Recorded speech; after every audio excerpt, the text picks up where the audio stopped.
Welcome to Desai kitchen. வணக்கம் பிரபுகளே. இன்றைக்கு நாங்கள் தேசா கிச்சனில் பார்க்க போகிற வீடியோ விளமீன் குழம்பு. இந்த விளமீன் குழம்பு எப்படி செய்யலாமன்றதான் இன்றைய வீடியோ. வாங்க வீடியோக்குள்ளே போவோம். ஒரு மிக்ஸி ஜார் எடுத்திருக்கிறேன். அதில் ஒரு பெரிய சைஸ் வெங்காயத்தை 2-3 கட் பண்ணி அதுக்குள்ளே போட்டிருக்கிறேன்.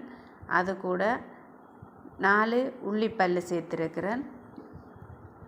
அது கூட மீடியம் சைஸ் 2 தக்காளி எடுத்து அதை வெட்டி போட்டிருக்கிறேன். அது கூட 1 டீஸ்பூன் அளவு மிளகு சேர்த்துருக்கிறேன்.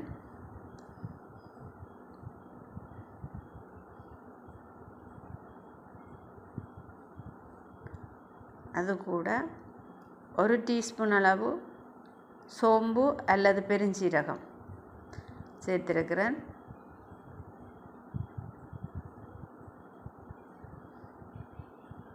அது கூட ஒரு 1/2 டீஸ்பூன் அளவு மஞ்சத்தூள் சேர்த்துருக்கிறேன்.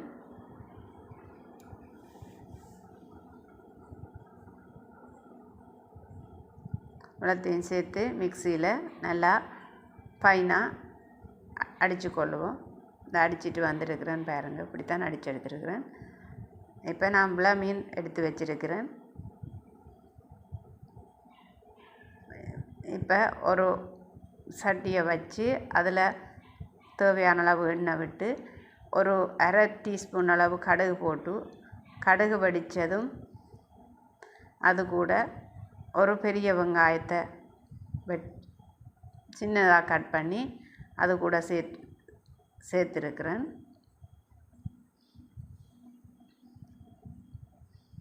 அது கூட கருவேப்பிலை தேவையான அளவு சேர்த்துருக்கிறோம். ஒரு கொத்து கருவேப்பிலை சேர்த்துருக்கிறேன். இதை நல்லா வெங்காயம் கண்ணாடி பதம் வர்ற வரைக்கும் இந்த எண்ணெயில் வதக்கி கொள்ளுவோம்.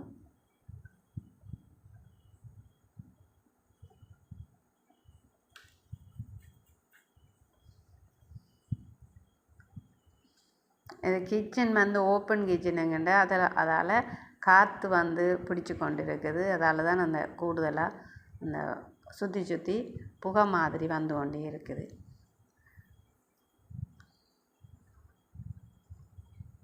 நாங்கள் மச்சம் ஓப்பன் கிச்சனில் சமைப்போம். அதான் ஓப்பன் கிச்சனில் சமைச்சு கொண்டு இருக்கிறேன். இப்போ இந்த கண்ணாடி பதமாக வதங்கின அந்த வெங்காய மிக்ஸிக்குள்ளே நாங்கள் ஏற்கனவே மிக்ஸ் பண்ணி வச்சுருந்த அந்த மிக்ஸை, தக்காளி பழம் இதுகள் சேர்த்த மிக்ஸை அதுக்குள்ளே சேர்த்துக்கொள்கிறோம்.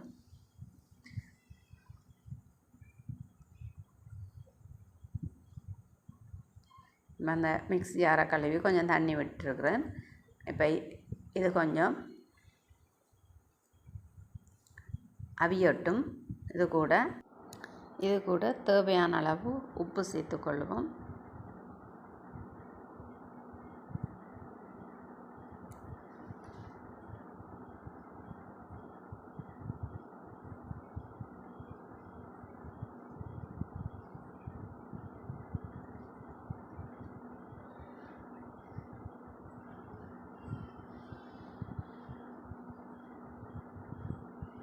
உப்பு சேர்த்து இது கொஞ்சம் திக்காகும் வரைக்கும் கொஞ்சம் அவிய விட்டு கொள்ளுவோம். பச்சை வாடை போக வேணும். அதுக்காக கொஞ்சம் திக்காக அவியட்டும்.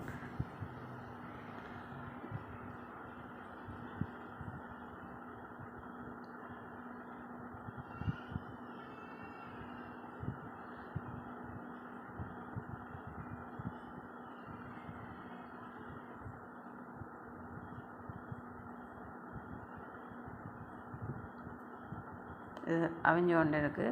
இப்போ நாங்கள் இது கூட கறி பவுடர், உங்களோட காரத்துக்கு ஏற்ற மாதிரி கறி பவுடர், நான் ஒரு 2 டேபிள் ஸ்பூன் அளவு கறி பவுடர் சேர்த்துருக்குறேன். அந்த மீனுக்கும் அந்த கறிக்கும் அவ்வளோ தேவையண்டு பார்த்து நான் சேர்த்துருக்குறேன். இப்போ இந்த கறி பவுடர் பச்சை வாசனை போகும் வரைக்கும் நாங்கள் கொஞ்சம் கிண்டி அவிய விடுவோம்.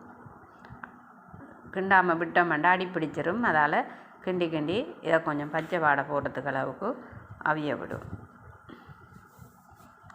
இல்லாட்டி தூள் மணக்கும், கறி பவுடர் கறியெல்லாம் மணக்கும். அதால் கொஞ்சம் கூட அவிய விடுறேன்.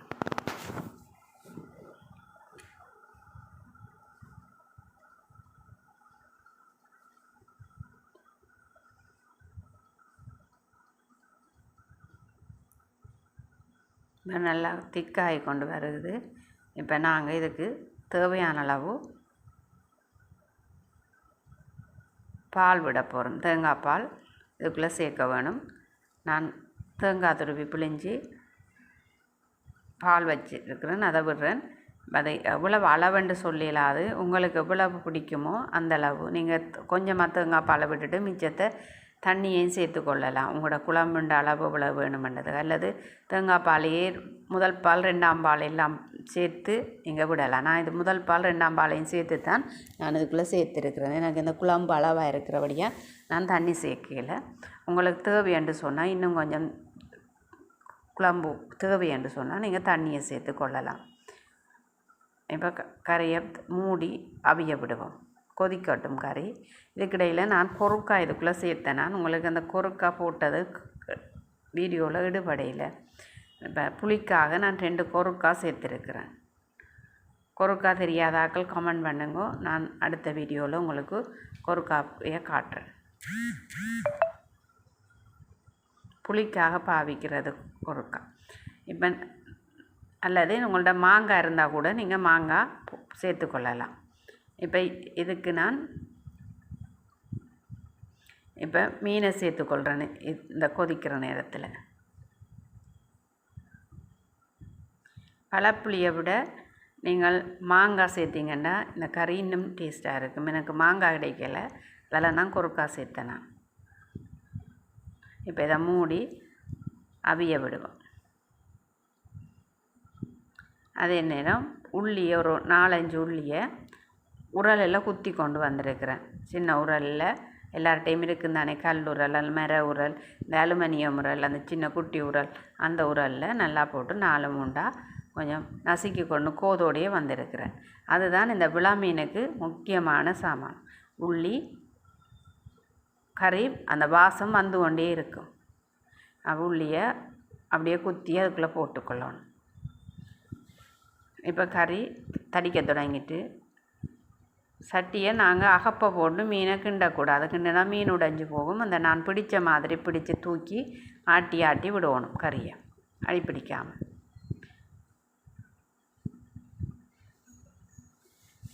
இப்போ நாங்கள் கொஞ்சம் பச்சை கருவேப்பிலை சேர்த்துக்கொள்ளுவோம்.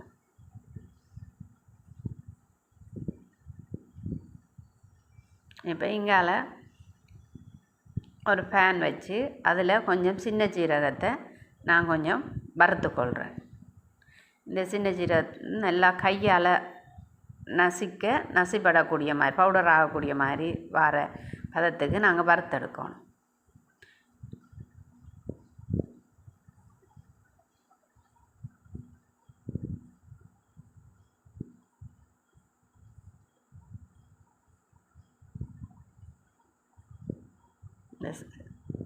அது நல்லா வரப்பட்டுட்டு இப்போ நாங்கள் அதை அடுப்பை ஆஃப் பண்ணிவிட்டு அதை ஒரு தட்டில் மாற்றிட்டு அதை கையால் நொறுக்கி கொள்ளுவோம். கையால் பிடிச்சோடனே பவுடர் ஆகணும். இங்கே பவுடர் ஆகுது பாருங்கள். கையால் பிடிச்சி பவுடர் ஆக்கிட்டு இதை ஒன்றுன்னு பாதியமாக பவுடர் ஆக்கணுன்னே அதை நாங்கள் இந்த கறியை நிப்பாட்டிட்டோம். இப்போ கறிக்குள்ளே சேர்த்துக்கொள்ளணும். உங்களுக்கு இந்த குழம்பு இன்னும் கொஞ்சம் தண்ணி ஆகணும்னா நீங்கள் முதல் ஸ்டேஜ்லேயே நிப்பாட்டியிருக்கணும். அல்லது கொஞ்சம் கெட்டியாக வேணுமென்று சொன்னால் இன்னும் கொஞ்சம் நீங்கள் கொதிக்க விட்டு பற்ற விடலாம். இப்போ இவ்வளவு தான் கறி முடிஞ்சுது. இப்போ அடுத்தது பார்ப்போம். அடுத்தது நான் ஒரு தட்டில் கொஞ்சம் மிளகாத்தூள் எடுத்திருக்கிறேன். இது கறி பவுடர் தான். இது எனக்கு ஒரு பேக்கெட் உண்டு, அந்த வெளிநாட்டால் வந்தவங்க தந்தது கறி பவுடர் என்று சொல்லி. அப்போ அதைத்தான் நான் எடுத்திருக்கிறேன். இப்போ இது உப்புத்தூள், தேவையான அளவு உப்புத்தூள் சேர்த்துருக்கிறேன். இப்போ இது கோன்ஃப்ளா, அதாவது சோளமாக கொஞ்சம் சேர்த்துருக்கிறேன். இது கூட கொஞ்சம் மைதாமா சேர்த்துருக்குறேன். நான் இப்போ என்ன செய்ய போகிறேன்னா மீன் பொரிக்க போகிறேன். அப்போ அதுக்குத்தான் இது. இப்போ அதில் கொஞ்சம் மைதாமா,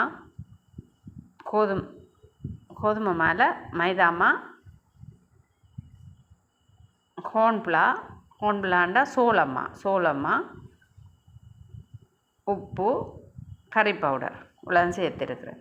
இதை நாங்கள் நல்லா கையால் கரைச்சி கொள்ளுவோம். அந்த மீனில் அது ஒட்டக்கூடிய மாதிரி பதத்துக்கு கரைச்சி, அதாவது கோடிங் கொடுக்க போகிறேன். மீனுக்கு கோடிங் கொடுத்து இந்த மீனை கொஞ்சம் ஊற வச்சு நல்லா அதை திருப்பி பொரிக்கிறது தான் இவ்வளோ வேலையும் செய்கிறேன்.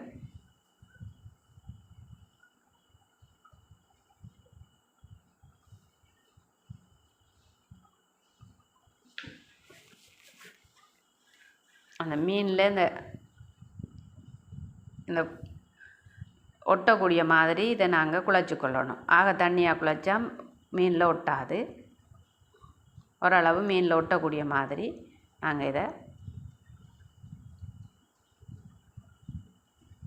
குழச்சி இப்போ மீனை போட்டு இதுக்குள்ளே பிரட்டி எடுப்போம். எல்லாம் சேர்த்து பிரட்டுவோங்க.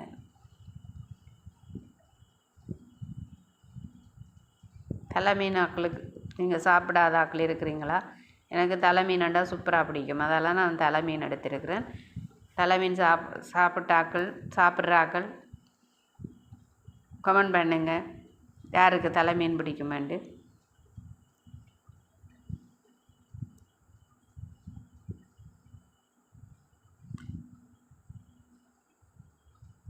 இப்போ நல்லா இதை புரட்டி எடுப்போம்.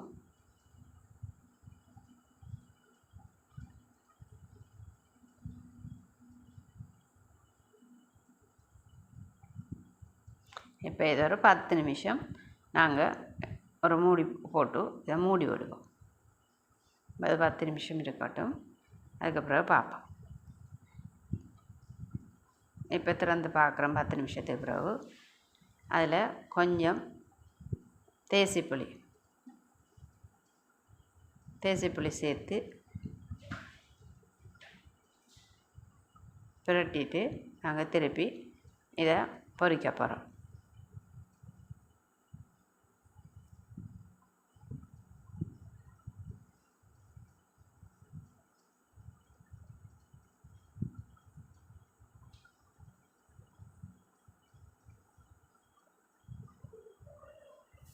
ஒரே அளவான மீன்களோ முதல் தரத்தில் ஒரு தரத்தில் பொரிக்கணும். அதுக்கு அடுத்த தரத்தில் சின்ன மீன்கள் ஒரே தரத்தில் எல்லா மீனையும் போட்டால் பெரிய மீன் பொரிபடாது, சின்ன மீன் பொரிபடும்.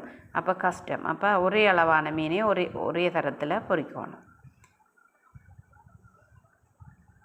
இப்போ இதுக்கு கோடிங் இல்லாததுக்கு இந்த நாங்கள் குழச்சதுலேருந்து மிக்சியிலேருந்து கொஞ்சம் கொஞ்சமாக கோடிங் கொடுக்குறேன். இப்போ பொரி பட்டுட்டு அடுத்த பக்கம் பிரட்டி போடுவோம்.